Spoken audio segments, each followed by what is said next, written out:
What's the biggest thing for you to improve on, stepping up and being a starter? I think everything. Playing the run, being stout as the run. Okay, I'm not as big of a guy, so being solid to run and just everything. Improving at a fast rate. I think I got a lot to prove. So. Okay.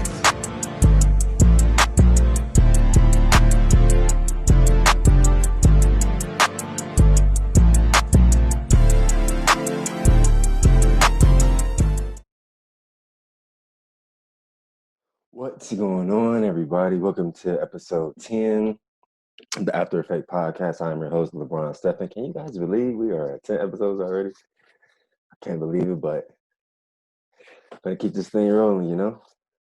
So today we have a very, very special guest.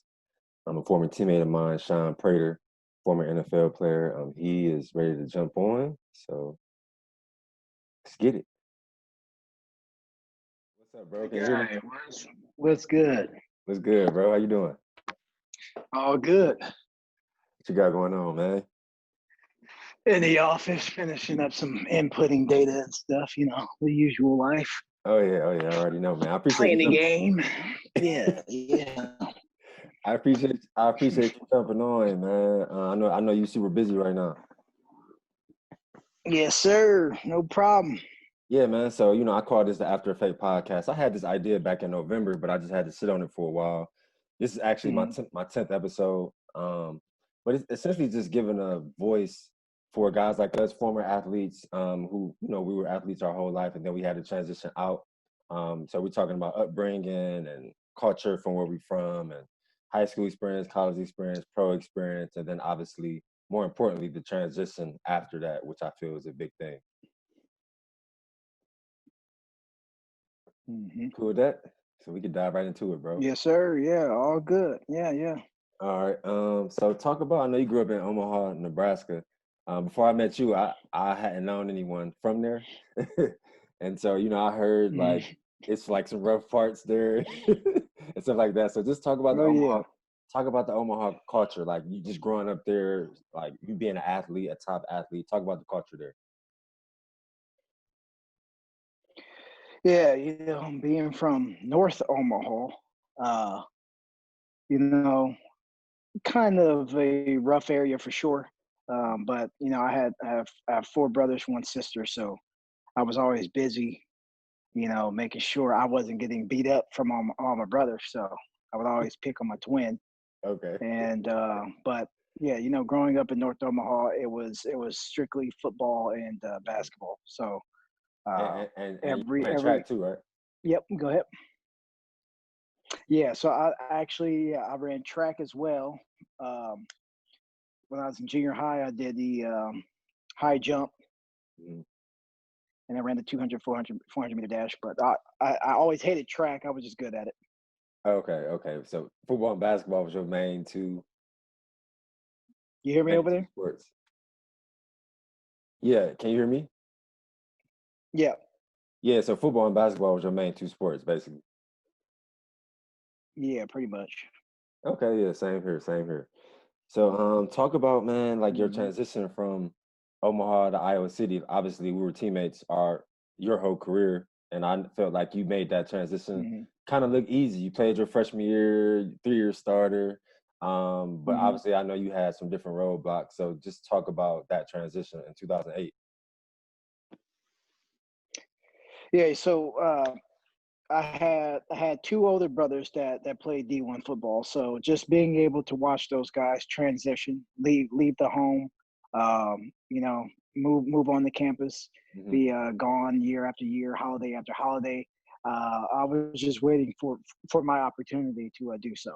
Hmm. Um, so when the opportunity finally came, I knew that I wouldn't be able to see my family. I wouldn't be able to see friends. I would have to start all over, Hmm. and that was something I was actually looking forward to. So, uh, you know, Hmm. Omaha is very similar to Iowa City. Uh, Okay. well, I wouldn't say very similar, but a similar weather, similar people, similar Hmm. culture. So Hmm. I was able to properly transition and focus on football in school. Yeah. Okay, and so just expound on just your college experience in general. I Mhm. mean, I think your collegiate career is kind of like a dream for a lot of guys. I mean, at least for me, Mhm. I that's all I prayed and hoped that I could be a 3-year starter and go to the Mhm. league and stuff like that. So just give an overall synopsis of what you thought your collegiate career was. Well, I would say I was very fortunate to be able to start my sophomore year. I figured Jordan Bernstein was pretty much penciled in as a starter, Hmm. especially with me having the incident my freshman year with a DUI. Hmm. So I figured, Jordan Bernstein was probably going to be penciled in as a starter unless I did something chaotic and crazy in camp. Right. And but anyway, so Jordan broke his ankle, and Oh yeah, I then remember that. I was named the starter. But my mindset was always to be trained. You either have trained or you have untrained. Right, right. So I knew that the coaches would be able to count on me, especially for football. I always hustled. I always made every single play. I always studied. I Hmm. always knew exactly what was going on, and I Hmm. didn't rely on the safeties making calls to me. I would always know the calls. That way, I was Right. able to play fast, and I would be able to focus on what the offense is trying to do to us. So I wanted to make sure that I was a coach on the football field at a very young age. So Hmm. when I got the opportunity to start my first year, I wanted to be perfect. I wanted to do everything the coaches wanted me to do and do it their way. Hmm. And that's why you were able to see a bit of a difference from my sophomore year to my junior year. from Sophomore year, I did it their way. from Junior 2009 to year, 2010. big difference, different, Right. different human being. Uh, so my junior year, I figured out, well, if you do it the coach's way, you won't really make too many interceptions in play. So that's why you start seeing me taking more chances as I was able to Hmm. go throughout the process Hmm. and be able to figure out the game of football. And that's what I Mhm. learned about the Iowa system is like that usually most guys that have success, they have 1 year of just doing it the systematic way, not taking any chance, not taking Mhm. any risks. Mhm. I feel like that Absolutely. Adrian's year of doing that was like 2008. He had 40 tackles, two Mhm. sacks, and then 2009, I mean, he just went nuts because he started playing the defense, but also Mhm. going behind some blocks Right. and doing some things that they didn't want us to do, Mhm. but he figured out how to balance both. Absolutely. Does any That's I right. know 2009 was our 11-2 year. Does any of those moments stand out to you? Because Mhm. the more I get older and I think about it, our secondary and what you were a part of, it's pretty legendary. I mean, God rest the dead, but Tyler Size was a great player, a great guy, and then just to Mhm. see Micah Hyde still playing and even Brett Greenwood like Mhm. situation where he's working back from a bodily injury. So just to see uh what that what that Mhm. secondary like is now and just all the different layers. Does anything stand out to you during that 2009 Mhm. season or 2010 just with the secondary in general? I would say with the 2009 season, um, we worked really well as a unit. Hmm. Uh, Brett Greenwood was a smart ass human being, Hmm. extremely smart. Right. Um, uh, he was Phil Parker Jr. Okay, Yeah, I um, used to hear that all the so time. very smart. Yeah, very smart, proactive. He is on top of the game plan for that week. It was basically having Brett Greenwood was a tutor for us. So Okay. we would hear the lesson from Coach Parker, and then Brett Greenwood would polish up some of the spaces. Then you had Tyler Sash, who was the juggernaut. He'll Hmm. take on the blocks. He will make those tough tackles. Hmm. Hmm. And then obviously he'll be able to pick off the ball. Right, right. Uh, and then you have me and Micah Sash just cleaning up the rest. Hmm. Uh, Hmm. trying to make plays as best as we could, and Hmm. we fared out pretty well. But then when you go into the next season, 2011, I knew that year I was going to have a great year because of my off season. I put on about 13 pounds. Mm-hmm. I didn't go out. I didn't drink alcohol. I Mm-hmm. read the Bible and I studied the playbook. And I was in summer school. That was it. And it was tough Yeah, and because I was isolated. I remember. Very tough. I I was remember by you myself a were. lot. Yeah. I remember you. I remember Mike Daniels talked me into staying Mhm. our last spring break, like before our 2011 season, Mhm. senior season. Mhm. He talked me into Yeah. staying in Iowa City spring break, and I just remember us grinding just that whole week. And I think we were like we may have Mhm. been like the only three Mhm. seniors that stayed like that whole week and just doing two a days. Probably. It was Yeah. boxing and swimming and training and just Yeah. doing all different kinds of training, just trying to take things to the next level. So Absolutely. I remember how focused you were. Mhm. Yeah. Yeah, and even to this day, I have never been on spring break. I don't know what that is. I've never done it before. So Right, hopefully, right. hopefully some day soon I'll be able to do that. Right. At some point.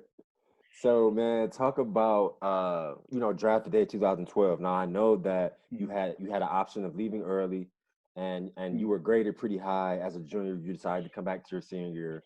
So talk if you can try to relive draft day of 2012. I know you went in the fifth round. I'm sure you mm, thought that you were going to go higher. So kind of just talk about the mm. feels of the day and things like that.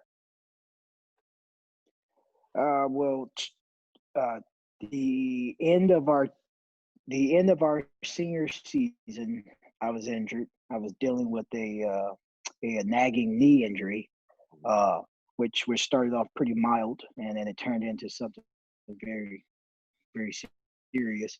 Got a cyst forming right on my tendon, so very a ton of pain with running, jumping, all that stuff. But so everything leading up to the draft, I had no idea where I was going. I was getting calls from teams, but it wasn't the type of calls that I wanted to hear. Okay. The coach said, "Hey, prior to the first day of the draft, if you go undrafted, we would love to take you as a free agent." And who the hell wants to hear that type of phone call before the draft? So I told Right. that coach, I gave that coach the finger, and we hung up the phone. Right. And so, first day, obviously, I wasn't drafted. Second day, it felt like forever watching all the corners get taken off the board. I think I was corner number 30, 33, taken overall, and Mhm. it was horrible. Right. I played in the East West Shrine game, and I played with guys that were on my team as corner. And I thought I was the best guy on that field, and they were Mhm. taking over me. So Wow. I knew that I probably wouldn't be able to get drafted high because I wasn't able to prove my 40 time. Okay. And the stereotypes that Iowa corners, they really can't play man or they aren't fast. And I was able to go to the East West senior game and prove that I could play man to man, off man, cover three, all that stuff. Now the next test was to run the 40. Mm. So to be honest, the 2012 draft for me was very nerve wracking. Uh, Okay. and when I finally heard my name, I was just happy to be. I was happy that the process was It finally was over. over. So the fact that you went in the fifth round, like when you heard your name called, was it any joy or it was just more like you was pissed off that you was the number 33 DB took? I mean, there was joy, because I was making history for my family, Exactly right. being drafted as the first Prater into the NFL draft. Uh, but I actually got a call from Coach Marvin Lewis, head coach. Hmm. It was a brief conversation, um, and he said, "Hey, Shaun, we are going to draft you. We want you to fly in a couple of weeks, and we'll get you ready for rookie minicamp." Hmm. And for me to be able to see my name right on the screen, I was happy, and Hmm. but the type of guy I was and who I am, I just told myself that there is work to be done. So here Right. it is. It is what it is. I'm not first, but it's fifth. So let's just focus on work. Go there and do what I do best. Right. Yeah, Play I some figured that. football. Hmm. So Hmm. I saw that you know during your career, you played with I think 7 teams. So I'm sure the culture for all those teams was different. So does anything stand out to you? During your NFL career, I remember you making some plays for the Eagles. I remember seeing you making some plays for the Vikings. So, what NFL experience stands out to you? Because obviously, we started playing football at 7, 8 years old, and we ultimately want to make it to the NFL. And I'm sure your NFL career maybe didn't go exactly how you wanted it to, but you still got there, and it's still, and you're still like, it's a blessed thing for you to make it. And us guys looking from the outside looking in are like, wow, like this dude is doing this thing. So, did you have any experiences that stood out to you? Uh, so actually, I played on 6 teams, but who's counting anyway, huh? But I would say I would go on to say my first start versus the Eagles. I was playing with the Vikings, Okay. and that week we had 4 corners that were injured: Xavier Rhodes, Josh Robinson, Chris Cook, AJ Jefferson. I think he was kicked off the team. So it was 4. Basically, our top 4 corners were down, and the coaches were thinking about trying to sign free agents or moving the starting safeties to a corner. And I had a conversation with our coordinator Joe Woods, and I just said, Coach, let me start. I know these guys. We don't need to be fancy. Just play our defense, play cover man. Just let me play by myself, no safety help. And if it doesn't work out, Coach, cut me. That's what you And told him. the story was, I told him that just cut me. Shit, I've been cut this year twice already. It's over now. I don't care. So the Eagles cut me that year, week 9, and the Bengals cut me after training camp that very year. So this was my opportunity to start, and I started. I got my first interception, 2 pass breakups, and I didn't give up one single pass, and we beat them by 18, 20 something points. And I think the Eagles, they were favored to blow us out. Las Vegas had them favored to blow us out. They were on a 5-game winning streak. We were on a 4 or 5-game losing streak, and down to our 5th and 6th corners. No one gave us a shot. And so that, I would say, that was probably my fondest memory, being a NFL player, being able to play against a guy who I grew up watching, the Shaun Jackson, and being able to get my interception off of him, from Nick Foles, who had a great year. He made it to the Pro Bowl. So, and honestly, that game, after that game, or actually during that game, I was sitting down on the sideline, and they put in some of the backup corners to play for us. And I was sitting down looking at the bench over there, and the coaches, the Eagles, they were peed off. They're pissed off. And I'm sitting here thinking, this is how it feels. I'm finally a NFL player. Right. And this is what it feels. Especially because they had just cut you. They had just cut me. I said, this is the best moment in my entire life. Seriously. Right. I was sitting there thinking, I trained so hard throughout the week. The whole world, they were doubting us. They were doubting me. And it took a ton of courage for me just to go up to the coach and tell him that, because I was the type of guy who just kept my mouth shut.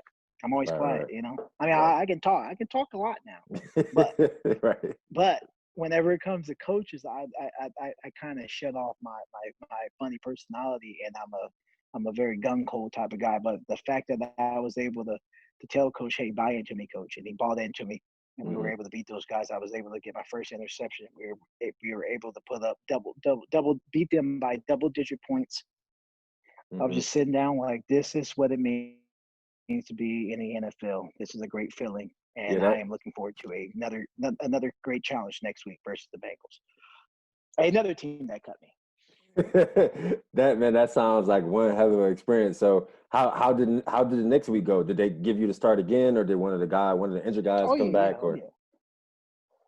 Oh no, I started the rest of the year. So Marcus Sherrills, he was the other corner that was starting that game with me versus the Eagles. But then the next week, Chris Cook started. I finished off the year starting. So we had a very great first quarter. Um, I had a forced fumble. Well, not really me, but maybe it was our linebacker.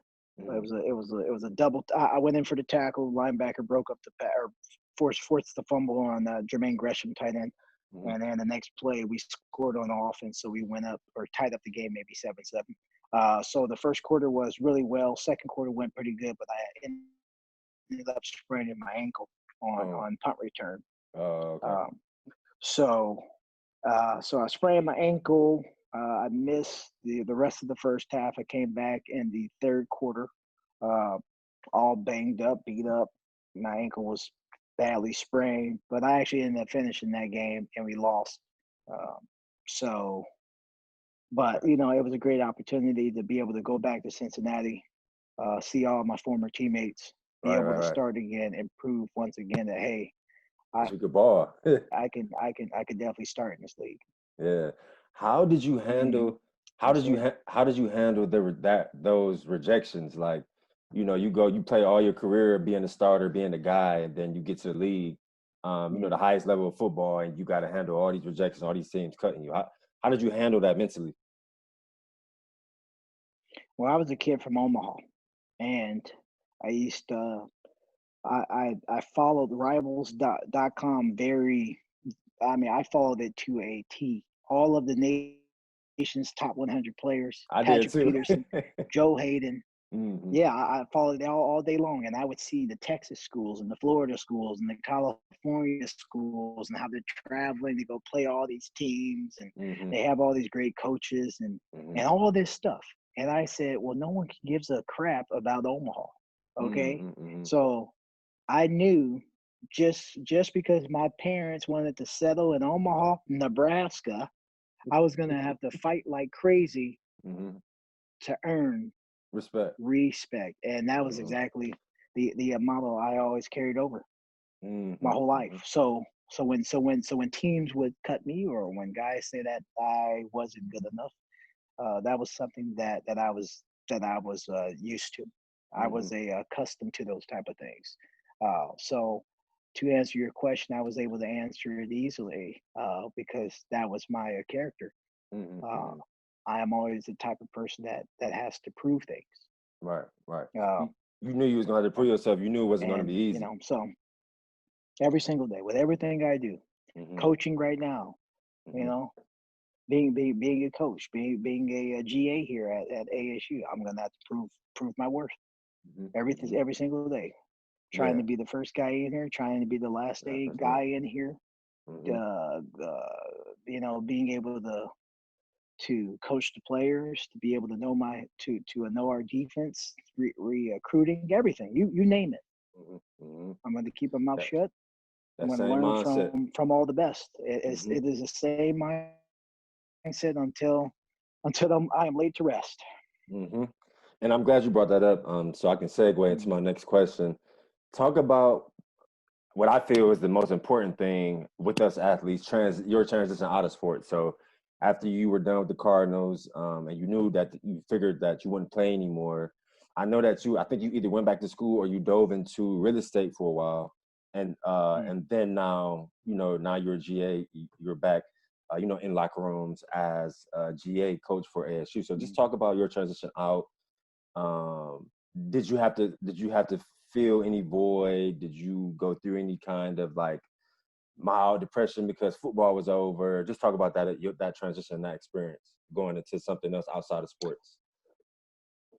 Um, so when the Cardinals called me up and they offered me a contract, um, I knew this was the place I was meant to be. Um, but when the Cardinals cut me, I basically had a backup plan. I said, okay, I am fully vested. I have 4 credited seasons to get access to all my health benefits to a school, you name it. Mm-hmm. So I said, so if the Cardinals cut me, I will try to train and stay ready for another opportunity to be able to play the game. But if that call never comes, I knew that I was going to go back to a school and graduate, which I did. And I attended school online at Iowa, graduated with my bachelor's in global studies online at Iowa. And while I was doing that, I was in school for being a realtor as well. So I was basically doing 2 things at once. Um, I was certified as a licensed realtor, and that was my job. Um, Went on to ASU to get my master's in sports law and business the following year. So I was always busy with just school. School took over my life. Yep. So school took over my life after the over the next 3 years. Once I graduated with my sports law and business masters, I got a call from Exos Training Institute 2 days after graduating, and they offered me a job. And there, um, I was able to train combine athletes. I was able to interact with current NFL players, help train them, uh, uh, train the DBs, linebackers, and also I was able to speak and help with resources for vested retired players. You name it, the guys varying from Hall of Famers all the way to guys that were 30 years old and former players. So I think that was the perfect opportunity for me. Wow. And then doing that, I knew that I still had a passion for the game. Wow, that sounds super dope, man. Tell me some differences between playing at a Big Ten university and coaching at a Pac-12 university. I'm sure there's some kind of differences, especially from being a player and now being a coach. Yeah, really from being a player, it was as far as the football side of things, it was just you show up, you put forth great effort, and you were able to play the game. Being a coach, you have to do everything behind the scenes as far as doing the data analyst, ensuring that the playbook is ready, cut ups, drawings, coaching, time, hours, man hours, speaking, Right.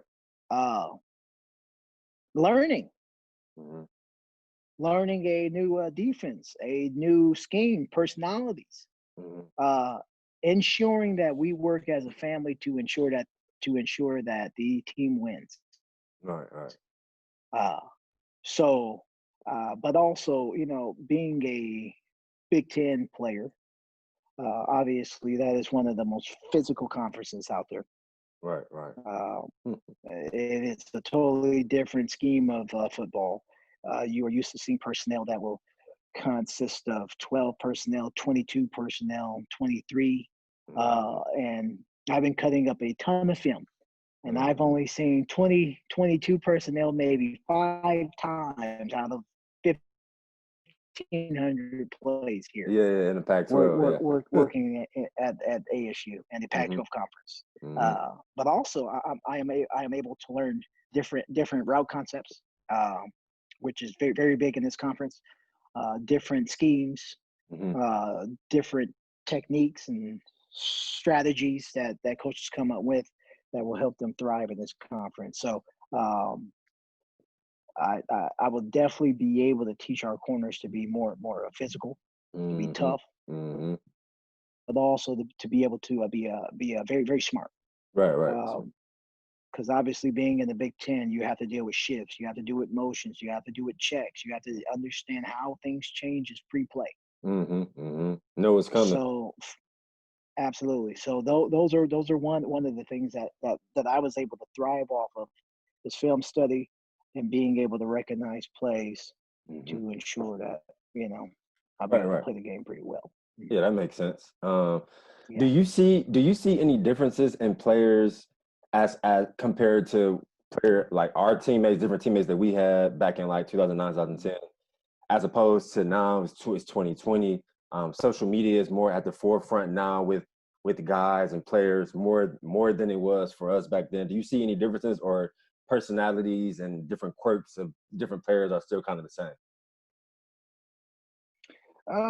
Well, back in our day, we didn't have Twitter and all that, and the guys today still don't have Twitter. So me personally, I am not really able to judge or figure out current players' personalities per se. Okay. But based off of their playing style, things that I will say is different from our time to nowadays Iowa players playing is that they're able to have more freedom based on how they dress, based off their uniforms, being able to Mm-hmm. wear half sleeves, Mm-hmm. visors, being Mm-hmm. able to play the game.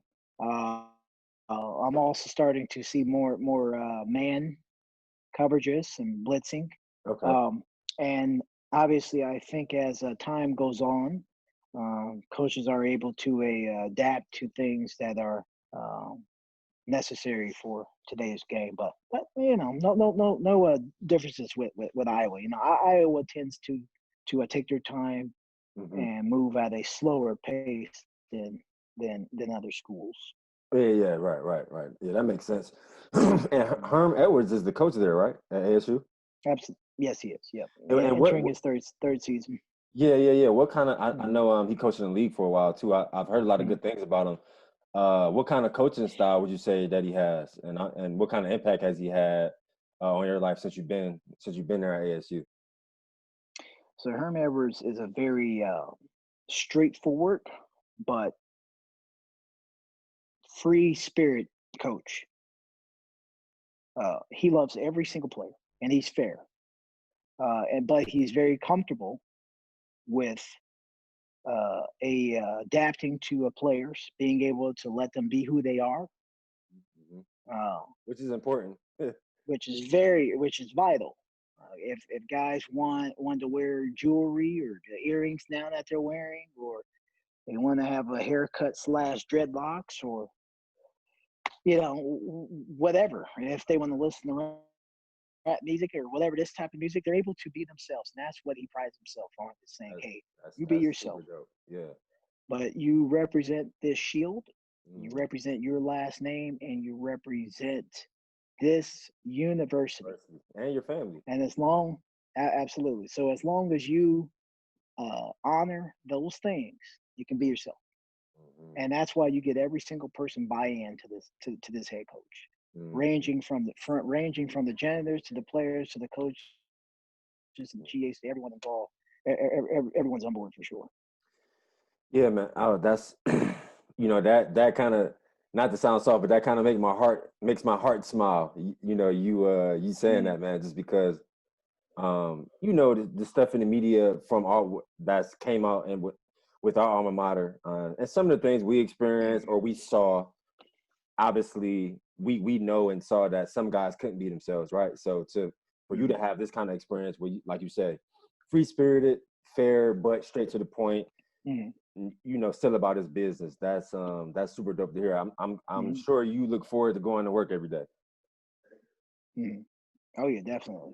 Yeah. Every single day I show up with plenty of energy, Mhm. pride, Mhm. joy, and we're all hungry here. We're Mhm. hungry. We are ready to go. We are hoping for a season. We're hoping for a opportunity to be able to showcase what we can do, and it is refreshing to know that we have a head coach that is willing to let us be ourselves, be able to have our back with whatever we do. Mhm. And he has made a very straightforward statement. Hey, Mhm. uh, now is the time to do what is right. Mhm. Okay, now is the time to have courage and do what is right, and to not remain silent Right. on Exactly. touchy topics. Exactly.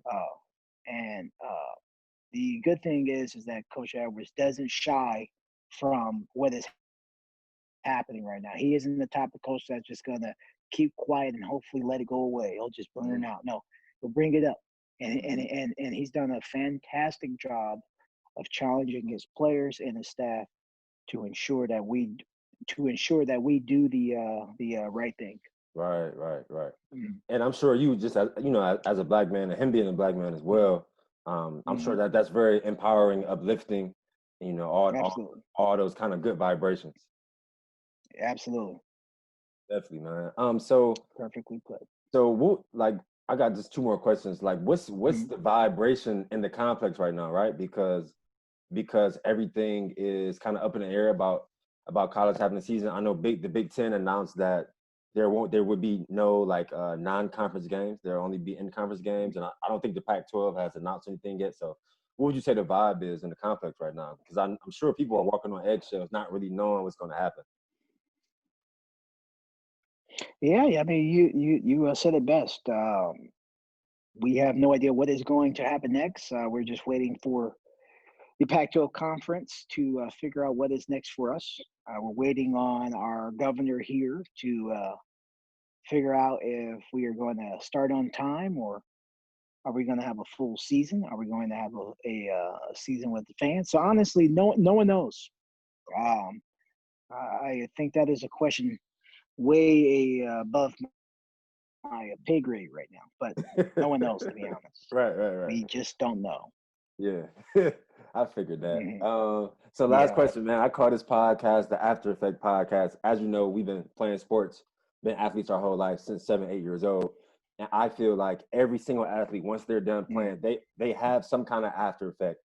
Something that they Mhm. learned during their athletic career that they can take that they can take with them or teach their kids or move with that same kind Mhm. of passion in their next endeavor. So what would you say what would you say your after effect is? What would you say some things that you learned during your athletic career that you still hold with you close now?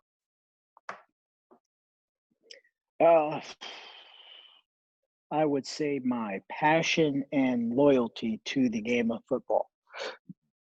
Where I am today, the resources, the opportunities that I have been blessed with, um, all come from the game of football. All of it. Uh, I will uh, make sure to always give my best effort to this game. And those are one of the things that I will carry over to each and every single athlete that I coach, to every single person that I come into contact with. And honestly, it is something that I have learned at a very young age to be loyal to those who are loyal to you, to be a passionate and honest person, and that's why I still have the same friends today. I am who I am. I know I'm not perfect, but I want to ensure that I do everything that is correct as best as I can, and to make sure that I keep on growing every single year, every single day. Loyalty and That's it. passion, being yourself, Loyal, individuality, man. That's so important. and those qualities equals growth, and that Mm-hmm. is what we are all about here at Mm-hmm. ASU. Mm-hmm. Hmm. So I just got two jokes, man, before we Yes, get off. sir. One, I think you should start writing some Sure, sketches for yeah. stand up. I think you should start writing some sketches for stand up. I think you should You try think so? stand up. Okay. All right. And two, and two, I'm in Phoenix for like another week before I go back to LA. And so Okay. if you have any spare ASU gear laying around or anything, you know, Yeah, see what I can do. I Yeah. wear a size 13. But yeah, Okay. if you want to get a workout in this weekend or Yeah. something, bro, just let me know, man. And again, I appreciate you you Yeah. jumping in with me. I know you're super busy. Yes, sir. Yeah, I got you. Yeah, shoot me a text or address or something. I'll drop off a jacket or something for you. All right, definitely, man, definitely. Well, I appreciate you, Yes, dog. sir. Keep grinding, keep doing your thing, and we will definitely be in touch. All right, brother. Take care. All right, you too, man. All right, guys. Well, that was episode 10 with Shaun Prater. As I'm sure you saw or listened, very powerful episode. Just going from a all Big Ten cornerback to fifth round draft pick to playing with 7 teams in the NFL, like 5-year career, to finishing his degree at Iowa, to going to get his master's in sports law at Arizona State, to training current NFL players, to now being a graduate assistant with Arizona State. I mean, the ebbs and flows of being an athlete, but you can never get those times and these kind of times back, right? So, hey, again, guys, thank you for tuning in to episode 10. We got a lot of episodes dropping. I'm trying to kind of get the editing right to where I can at least drop 1 to 2 episodes a week, but practicing patience with that. So again, just thank you for tuning in and see you guys on the next